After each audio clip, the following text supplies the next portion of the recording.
Hello বন্ধুরা, আবারও একটা নতুন ভিডিওতে তোমাদের প্রত্যেককে স্বাগত জানাই।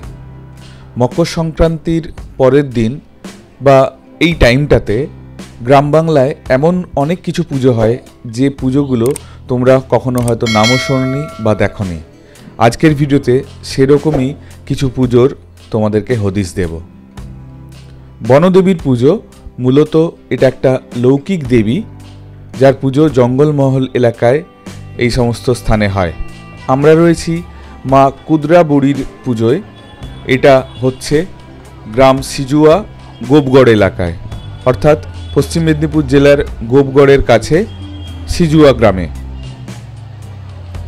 তো দেখতেই পাচ্ছ মকর সংক্রান্তির পরের দিন কি বিশাল ভিড় মানুষের জঙ্গলের এই ছোট্ট মন্দিরটিতে।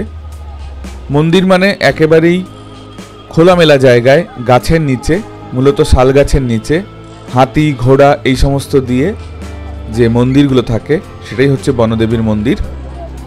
তো দেখতেই পাচ্ছ এখানকার স্থানীয় মানুষদের কতটা বিশ্বাস রয়েছে। এত মানুষ এখানে জড়ো হয়েছে এবং তারা তাদের মনের কামনা যাতে পূর্ণ হয় তাই ঠাকুরের কাছে পুজো দিচ্ছে।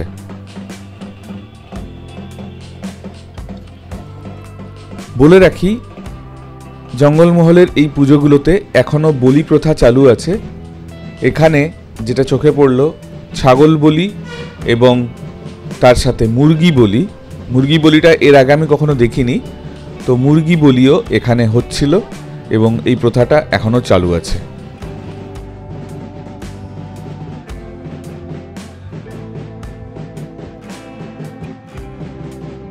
এই একটি দিন মাত্র পুজোটা হয়, তাতেই মানুষের উৎসাহের অভাব নেই। প্রচুর দোকানপাট, খাবারের দোকান এই জায়গাটায় বসে। তো এই পুজোটা দেখতে গেলে তোমাদেরকে আবারও 1 বছরের অপেক্ষা করতে হবে। পরের বছর মকর সংক্রান্তির পরের দিন এইখানে যদি তোমরা আসো তাহলে এই পুজোটা দেখতে পারবে। এরপর আমরা চললাম গোপ কলেজ, অর্থাৎ রাজা নরেন্দ্রলাল খান কলেজে, এবং তার ভেতরেও একটি বনদেবীর মন্দির আছে। সেখানে আমরা দেখে নেব পুজো কিভাবে হচ্ছে। গোপ কলেজেরই এলাকা, গোপ কলেজের ঠিক পাশে, অর্থাৎ রাজা নরেন্দ্রলাল খান মহিলা মহাবিদ্যালয়ের পাশে বায়োডাইভার্সিটি পার্ক, সেখানে এলাম। চলো ভেতরে ঢুকি আর এখানে যে পুজোটা হয় সেটা দেখি। ভেতরে অনেক দোকানপাট বসেছে।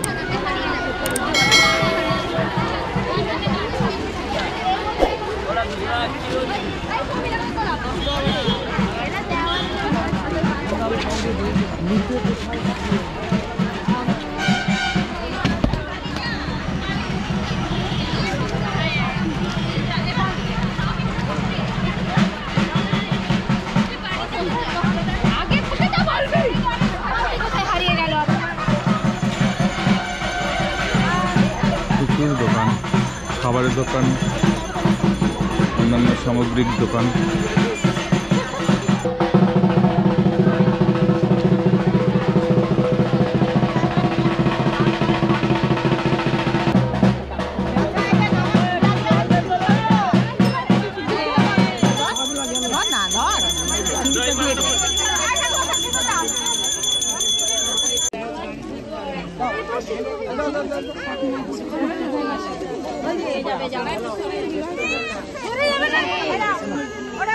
এই ঠাকুর, হ্যাঁ, ওই যে আমাদের কুন্দ্রা বুড়ি যে দেবী আছে, ওরা 7 বোন আছে, কন্যাগড়ে আছে।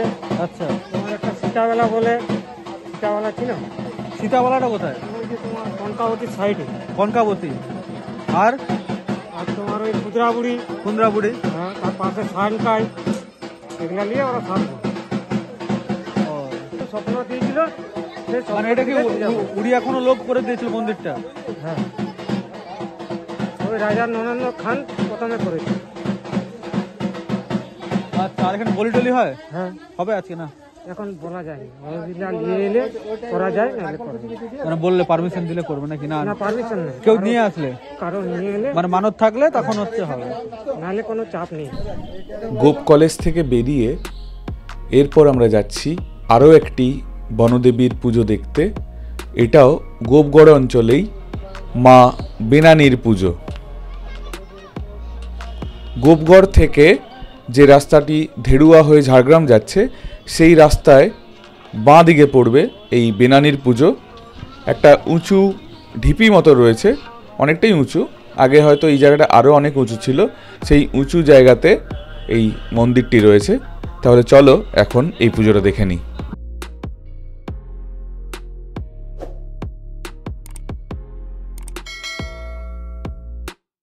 যথেষ্ট উঁচু রয়েছে জায়গাটা, তো সবাই ঠাকুরের পুজোর জিনিসপত্রের সামগ্রী নিয়ে ওপরে উঠছি, ওনাদের সাথেই আমরা উঠছি।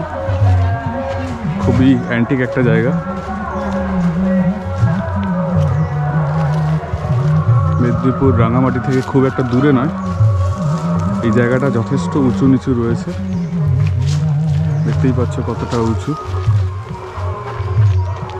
এই বাসটা অনেক ডাউন।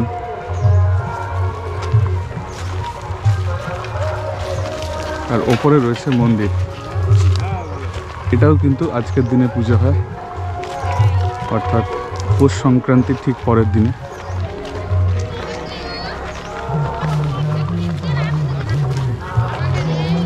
প্রচুর লোকজন এসছে।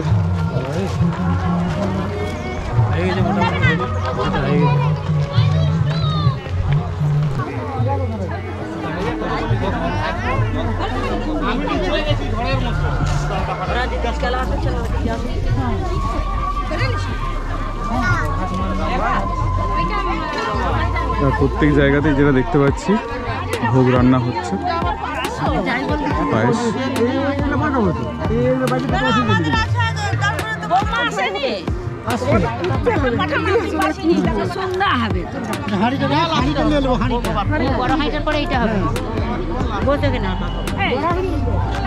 হ্যাঁ বরাবর বছরকে সংক্রান্তির পরের দিন মোটামুটি প্রত্যেক বছর। আর এমনি দিনে কবে কবে পুজো হয়? এমনি দিনে কারো যদি পুজো দেওয়ার ইচ্ছা থাকে শনি মঙ্গলবার ধরে। আচ্ছা।